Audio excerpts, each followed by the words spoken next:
Hello students, this is Juhi Singh from Minerva public school.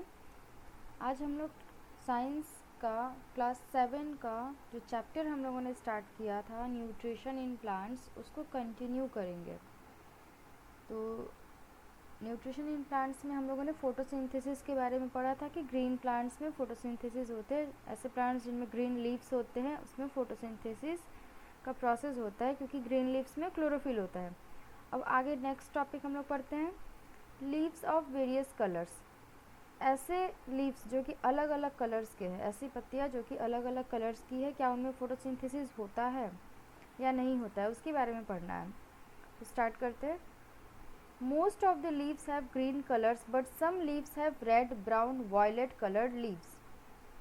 बहुत सारी ऐसे लीव्स हैं जिनमें कि ग्रीन कलर की लीव्स होती है, बहुत सारी ऐसी लीव्स हैं जो ग्रीन कलर की होती है, लेकिन कुछ कुछ ऐसी लीव्स हैं जिनमें कि रेड, ब्राउन और वॉयलेट कलर्स होता है ना, अलग अलग कलर्स, रंग बिरंगे पत्ते होते हैं। तो फिर उसमें क्या होता है, these type of leaves also have chlorophyll and photosynthesis occurs in these plants also. ये जो लीव्स है इनमें भी क्लोरोफिल होता है। ऐसा नहीं है कि अगर रेड कलर की लीफ है तो उसमें क्लोरोफिल नहीं है उसमें क्लोरोफिल, ठीक है। और उसमें भी अगर क्लोरोफिल है तो ऑब्वियसली फोटोसिंथेसिस तो होगा ही, क्योंकि फोटोसिंथेसिस के लिए क्लोरोफिल ज़रूरी है, चाहे वो किसी भी, देखिए पत्ते का रंग कोई भी हो उससे फ़र्क नहीं पड़ता है, उसमें क्लोरोफिल होना चाहिए। तो अगर रेड कलर का लीफ है और उसमें क्लोरोफिल है तो उसमें भी फोटोसिंथेसिस होगा। But the green colour of the but the green color of the chlorophyll is not visible. This happens because the large amount of red, brown or other pigment in such leaves masks the green color of chlorophyll. लेकिन जो leaf है उसमें हम लोग को green colour का नज़र नहीं आता, उसमें क्लोरोफिल है बट वो ग्रीन कलर का नहीं है। इसका कारण ये है कि उस लीफ में जो रेड या ब्राउन या फिर जिस कलर का भी लीफ है, तो उस लीफ में अगर रेड कलर का लीफ है तो रेड पिगमेंट ज़्यादा है ग्रीन पिगमेंट से, यानी कि क्लोरोफिल के पिगमेंट से ज़्यादा है रेड पिगमेंट। तो वो क्या करता है, रेड पिगमेंट जो है वो क्लोरोफिल के कलर को ढक देता है, जिसके कारण क्लोरोफिल का ग्रीन कलर हम लोग को नज़र नहीं आता है और पत्ता जो है वो रेड कलर का दिखाई देता है। क्लोरोफिल है बट फिर भी वो हमें ग्रीन नहीं बल्कि रेड में दिखेगा, क्योंकि उस पर रेड पिगमेंट ज़्यादा है, इसी कारण वो क्लोरोफिल के ग्रीन पिगमेंट को क्या कर देता है, ढक देता है, ग्रीन कलर को ढक देता है और हमें रेड कलर ही दिखाई देता है। ऐसे ही दूसरे लीव्स में भी होता है, दूसरे अलग अलग कलर के लीव्स में भी ऐसा ही होता है। नेक्स्ट है photosynthesis by plant parts other than leaves. पत्तियों के अलावे पौधे के अलग अलग भागों में भी फोटोसिंथेसिस हो सकता है, लेकिन उसके कुछ कंडीशंस हैं कि हर भाग में फोटोसिंथेसिस नहीं होगा। पत्ते में तो होता ही है, अगर ग्रीन कलर का पत्ता है तो होगा ही है, दूसरे कलर के भी है, लेकिन अगर उसमें क्लोरोफिल है तो होगा। लेकिन पत्ते के अलावे प्लांट के जो दूसरे पार्ट्स है, जो दूसरे भाग है, उसमें भी फोटोसिंथेसिस हो सकता है। कब हो सकता है देखते हैं। In some plants, photosynthesis also takes place in other parts of the plant, such as green stem, green branches. कुछ कुछ ऐसे प्लांट्स हैं जिनमें कि फोटोसिंथेसिस जो है वो प्लांट के दूसरे भागों में भी हो सकते हैं। जैसे कि कौन कौन से भाग, ग्रीन स्टेम, हरे रंग के तने, ग्रीन ब्रांचेस, हरी शाखाएं। तो जो स्टेम और ब्रांचेस है वो क्या है, ग्रीन कलर का है, दैट मीन्स कि उसमें क्या है, क्लोरोफिल है। तो अगर क्लोरोफिल है तो फोटोसिंथेसिस हो सकता है। These parts can do photosynthesis because they contain chlorophyll. और ये जो parts है इनमें photosynthesis हो रहा है क्योंकि इसमें क्या है, chlorophyll है। For example, the spine-like tiny leaves of the cactus plant cannot do photosynthesis, but the green stem and green branches of the cactus plant make food for the plant by photosynthesis. एक example दिया है cactus plant का। Cactus एक dessert में होने वाला plant है, रेगिस्तान में उगने वाला प्लांट है। तो इसके जो पत्ते होते हैं वो छोटे छोटे टाइनी होते हैं और स्पाइन लाइक, कांटे के जैसे होते हैं, ठीक है। तो इनमें फोटोसिंथेसिस नहीं हो पाता है। लेकिन कैक्टस प्लांट का जो स्टेम है वो ग्रीन कलर का होता है, ठीक है, हरे रंग का, और जो ब्रांचेस है वो भी ग्रीन कलर के होते हैं। तो ग्रीन कलर के हैं, दैट मीन्स उसमें क्लोरोफिल है स्टेम में, ब्रांचेस में। तो कैक्टस प्लांट में फोटोसिंथेसिस उनके स्टेम और ब्रांचेस में होते हैं और वहीं पे वो फूड बनाते हैं। नेक्स्ट है फोटोसिंथेसिस बाय एल्गी। एल्गी मतलब कि शैवाल, एल्गी को हिंदी में बोलते हैं शैवाल। तो शैवाल में कैसे फोटोसिंथेसिस होता है, ठीक है। तो देखते हैं एल्गी क्या है। Algae is a group of simple plant like organism. Algae एक सिंपल प्लांट के जैसा ऑर्गेनिज्म है जो कि ग्रुप में रहते हैं, ठीक है। Algae contains chlorophyll and produce food by photosynthesis. Algae जो है उसमें भी क्लोरोफिल होता है और फूड बनता है किस प्रोसेस से, फोटोसिंथेसिस के प्रोसेस से, क्योंकि एल्गी भी जो है वो ग्रीन कलर के होते हैं, पौधे के जैसे होते हैं तो ग्रीन कलर के होते हैं, ठीक है। Algae is different from plants because they do not have leaves, stems and roots. Algae जो है वो प्लांट्स के जैसे होते हैं लेकिन पूरे प्लांट्स के जैसे नहीं होते हैं, क्योंकि उनमें ना पत्तियाँ होती है, ना स्टेम्स होते हैं, ना रूट्स होते हैं, ठीक है।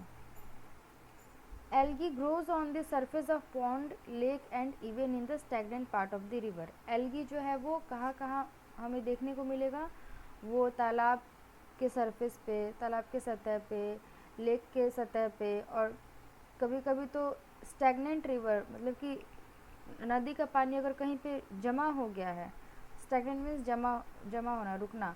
तो अगर नदी का पानी जमा है कहीं पे तो उस जगह पे भी हमें उसके सतह पे हमें एल्गी दिखेगा। वो एल्गी क्या करते हैं, उस सरफेस पे पूरा ग्रो कर जाते हैं, ऊपर पानी के ऊपर एल्गी हम लोग को ग्रीन ग्रीन कलर के प्लांट्स टाइप के नज़र आएंगे। नेक्स्ट है synthesis of plant foods other than simple carbohydrates. जैसा कि हम लोग पढ़े थे कि जो प्लांट है वो क्या बनाता है, फूड बनाता है, और फूड क्या रहता है, कार्बोहाइड्रेट, जो सिंपल कार्बोहाइड्रेट रहता है जो कि क्या है, ग्लूकोज है। तो ग्लूकोज के अलावा भी और भी दूसरे फूड्स बनते हैं, ये भी हम लोगों ने पहले पढ़ा था। तो वो कौन कौन से फूड्स है, कैसे बनते हैं। Plants make simple carbohydrates glucose. Glucose is made up of 3 elements, carbon, hydrogen and oxygen.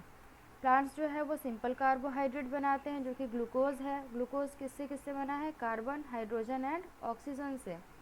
Glucose के फॉर्मेशन में कार्बन, हाइड्रोजन और ऑक्सीजन होते हैं। Plants use the glucose to make other foods such as starch, oils, proteins and vitamin. जो plants है उस glucose का use करके दूसरे तरह के फूड भी बना सकते हैं, जैसे कि स्टार्च बनाते हैं, ऑयल बनाते हैं, प्रोटीन्स एंड विटामिन। सबसे पहले स्टार्च के बारे में पढ़ते हैं। Plants make starch as food. जो प्लांट्स है वो स्टार्च कैसे बनाते हैं। Some of the simple carbohydrate glucose is converted into complex carbohydrate starch and gets stored in various parts of the plant. For example, the seeds of the wheat and rice have a lot of starch in them, and potato and carrot store a lot of starch. जैसे कि पहले ही पढ़ा हुआ है कि जो plant है वो सबसे पहले सिंपल कार्बोहाइड्रेट ग्लूकोज बनाता है। उस ग्लूकोज का इस्तेमाल वो कैसे करता है, कुछ ग्लूकोज को चेंज कर देता है किसमें, स्टार्च में चेंज कर देता है जो कि एक कॉम्प्लेक्स कार्बोहाइड्रेट है। और ये जो स्टार्च है वो प्लांट के अलग अलग पार्ट्स में जाके जमा हो जाता है। जैसे कि एग्जांपल दिया है वीट और राइस। वीट और राइस के जो सीड्स होते हैं उसे हम लोग खाते हैं ना, गेहूं और चावल को, तो वीट और राइस के सीड्स हैं। तो उसमें क्या होता है, स्टार्च बहुत अधिक होता है। तो मतलब कि जो ग्लूकोज है वो स्टार्च में कन्वर्ट हो गया रहता है सीड्स में, और उसी को हम लोग खाते हैं। फिर साथ ही पोटैटो एंड कैरोट में भी बहुत अधिक स्टार्च होता है। नेक्स्ट है plants make protein as food. Plants proteins भी बना सकते हैं, कैसे। Plants make amino acids using glucose and nitrate element. Nitrate element is obtained from soil. This amino acid is then converted into proteins. जो plants हैं वो glucose का इस्तेमाल करके और नाइट्रेट एलिमेंट का इस्तेमाल करके एमिनो एसिड बनाते हैं। ग्लूकोज तो प्लांट में ही बन रहा है, लेकिन नाइट्रेट एलिमेंट कहाँ से आएगा, तो नाइट्रेट एलिमेंट जो है वो सॉइल से मिलता है प्लांट को, वो सॉइल से उस एलिमेंट को लेते हैं, ठीक है। अब जो एमिनो एसिड बना है ग्लूकोज और नाइट्रेट एलिमेंट के मिलने से, वो जो एमिनो एसिड है वो चेंज हो जाता है, कन्वर्ट हो जाता है किसमें, प्रोटीन्स में। तो इस तरीके से प्रोटीन बन गया प्लांट में। अब देखना है कि जो नाइट्रेट एलिमेंट है वो प्लांट को कैसे मिलता है। ग्लूकोज तो प्लांट में बना है, लेकिन नाइट्रेट एलिमेंट कैसे मिलता है प्लांट को, वो देखना है। Plants need nitrogen element to make proteins, but plants cannot absorb the nitrogen gas from the air. Plants get the nitrogen gas in the form of nitrogen compound like nitrates. Plants जो है उनको protein बनाने के लिए nitrogen gas की ज़रूरत है, लेकिन उनमें ये कैपेसिटी नहीं होता है कि वो एयर से डायरेक्टली नाइट्रोजन गैस को एब्जॉर्ब कर सके। ठीक है, वो नाइट्रोजन गैस को एयर से नहीं ले सकते, सिर्फ कार्बन डाइऑक्साइड गैस को ही ले सकते हैं, नाइट्रोजन को नहीं ले सकते हैं। तो फिर वो कैसे लेंगे? तो जो प्लांट्स है वो नाइट्रोजन गैस को लेते हैं नाइट्रोजन कंपाउंड में, मतलब कि नाइट्रोजन के दूसरे फॉर्म में लेते हैं। ठीक है, लाइक नाइट्रेट्स में, ये भी नाइट्रोजन का ही कंपाउंड है, नाइट्रेट्स। और ये नाइट्रेट्स कहाँ से मिलेगा? सॉइल से। Soil has certain bacteria which convert the nitrogen gas off the air into nitrogen compound nitrates and release them into the soil. Soil में, मिट्टी में कुछ ऐसे बैक्टीरियाज होते हैं, बैक्टीरियाज मतलब कि माइक्रो ऑर्गेनिजम्स, जो छोटे छोटे जीवाणु होते हैं।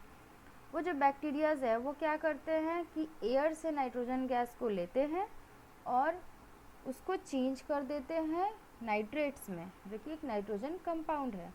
एयर से नाइट्रोजन गैस को लेकर उसको चेंज कर दिए नाइट्रेट्स में, और नाइट्रेट्स में चेंज करने के बाद वो उसको मिट्टी में मिला देते हैं। ठीक है, अगर वो मिट्टी में मिल गया तो मिट्टी में जो वाटर है उसके साथ वो क्या हो जाता है? घुल जाता है, क्योंकि वो वाटर सॉल्युबल होता है।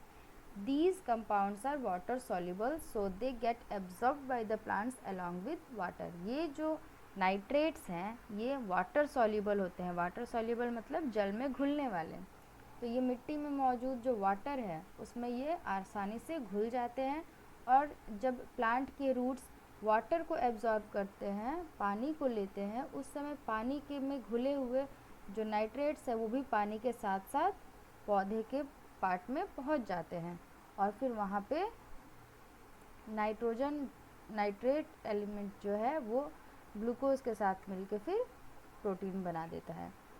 In this way plants fulfil their requirement of nitrogen. और इस तरीके से जो प्लांट है उसको नाइट्रोजन का अपना कमी को वो पूरा कर लेता है। The plant also get nitrogen from the nitrogenous fertilizers. ये तो बैक्टीरियाज के थ्रू इनको मिल गया नाइट्रोजन, ठीक है, नाइट्रेट के फॉर्म में। अब जो प्लांट्स है उनको दूसरे तरीके से भी नाइट्रोजन मिल सकता है। कैसे? नाइट्रोजेनस फर्टिलाइजर्स, जो हम लोग खाद डालते हैं, कृत्रिम खाद है ना, फर्टिलाइजर्स जिसको बोलते हैं, जो किसान लोग जो खाद लेकर आते हैं खरीद के मिट्टी में डालते हैं। तो नाइट्रोजेनस ऐसा खाद जिसमें कि नाइट्रोजन है, अगर उस खाद को हम लोग मिट्टी में डाल रहे हैं तो वो मिट्टी में मिलने के बाद वो प्लांट्स उसको आसानी से एब्जॉर्ब कर पाते हैं। इस तरीके से भी प्लांट्स को नाइट्रोजन मिल जाता है। अब थर्ड है, plants make oils fats as food. अब जो प्लांट्स है वो ऑयल्स भी बनाते हैं। कैसे? Some plants convert the glucose into oil and store them in seeds. Such seeds are called oil seeds and give us oil for cooking food. For example, sunflower seed has oil in it which is used for cooking. कुछ ऐसे plants हैं जो कि glucose को change कर देते हैं oil में, तेल में, और उसको जमा कर देते हैं सीड्स में, अपने बीज में जमा कर देते हैं। और ऐसे सीड्स को हम लोग क्या बोलते हैं? Oil seeds. और ऐसे ऑयल का, और ये जो ऑयल सीड्स वाले प्लांट है इससे हमें क्या मिलता है? ऑयल मिलता है, तेल मिलता है, जिसका हम लोग इस्तेमाल खाना बनाने में करते हैं।